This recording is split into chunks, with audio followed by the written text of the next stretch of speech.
देखिए, चुनाव से पहले उत्तर प्रदेश में एक राम और परशुराम, इसको लेकर भी जमकर सियासत हो रही है।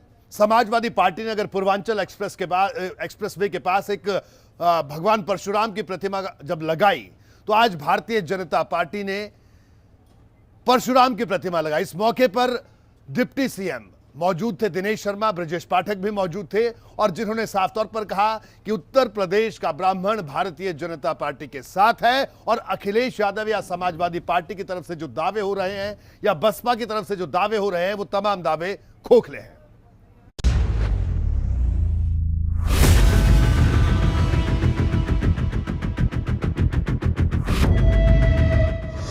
ब्राह्मण वोट बैंक की चाह, नेता चले परशुराम की राह। दरअसल समाजवादी पार्टी की नीति और नियत में अंतर है। समाजवादी पार्टी को लोग भूले नहीं हैं। पहले इन्हीं लोगों ने कार सेवकों पर प्रभु राम के मंदिर के निर्माण में बाधा डालने के लिए गोलियां चलाई और हजारों लोग मारे गए थे। खून की नदियां अयोध्या में बही थी। आज वोट लेने के लिए इस प्रकार का वो लोगों को बहलाने का प्रयास कर रहे हैं, लेकिन ब्राह्मण समाज उन्हें कभी माफ नहीं करेगा। 10% वोट के लिए रण, किसके साथ जाएंगे ब्राह्मण? अब तो देखे रहे, किन्नर समाज पहली बार आह्लादित है कि उसको बराबरी से लोगों ने सम्मान दिया। जो तिरस्कार करते थे लोग, अब लोग किन्नर के लिए भी काम करने की सोचेंगे।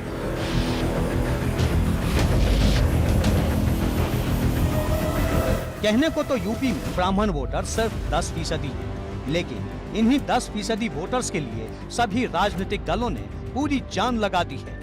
कभी बसपा के सतीश चंद्र मिश्रा अयोध्या में प्रबुद्ध सम्मेलन करते दिखते हैं, तो कभी समाजवादी पार्टी के मुखिया अखिलेश यादव हाथ में भगवान परशुराम का फरसा उठाए नजर आते हैं। अब बारी भाजपा की थी। लखनऊ में भाजपा के ब्राह्मण नेताओं ने भगवान परशुराम की मूर्ति लगाई और दावा किया कि ब्राह्मण समाज इस बार भी भाजपा के साथ खड़ा है। प्रदेश का 100% ब्राह्मण समाज भारतीय जनता पार्टी के साथ है। दरअसल आप देखते हैं कि ये जो परशुराम जी की मूर्ति लगी है या प्रदेश में कई स्थानों पर लगी है, ये ब्राह्मण समाज के लोगों ने इकट्ठा होकर के लगाया है। और समाजवादी पार्टी ने कोई भगवान की प्रतिमा का अनावरण नहीं किया। समाजवादी पार्टी से जुड़े बहुत सारे ब्राह्मण समाज के लोगों ने अपने आराध्य की मूर्ति स्थापित की और माननीय अखिलेश यादव जी ने भी उनकी भावनाओं और न्योते के हिसाब से पूजा अर्चना की। सवाल ये है कि बीजेपी इतना परेशान क्यों है? अरे आप भी पूजा करिए। सवाल उनसे पूछा जा रहा है, खुर्शीद दुबे जेल में है, उसे दोषी मानते हैं तो बताइए, निर्दोष मानते हैं तो कुछ कर क्यों नहीं पा रहे? आप डिप्टी सीएम हैं, आप पे बड़े बड़े पद हैं, कैबिनेट मंत्री हैं। सवाल ये है कि 5 साल से ब्राह्मणों का अपमान हो रहा है, अन्याय हो रहा है, हत्याएं हो रही हैं उनके साथ, आपकी जबान नहीं खुलती है।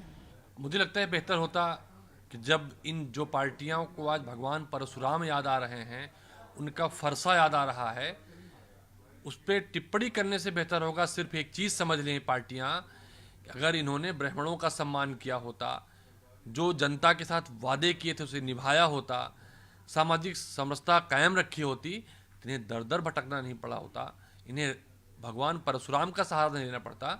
और भगवान का सहारा तो वही असफल छात्र लेता है जो परीक्षा सही ढंग से नहीं देने की स्थिति में होता है।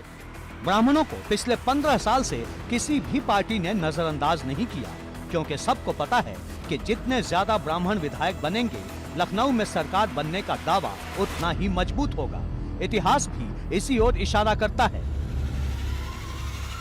2017 में भाजपा के 54 ब्राह्मण विधायक बने, लखनऊ में उसी की सरकार बनी।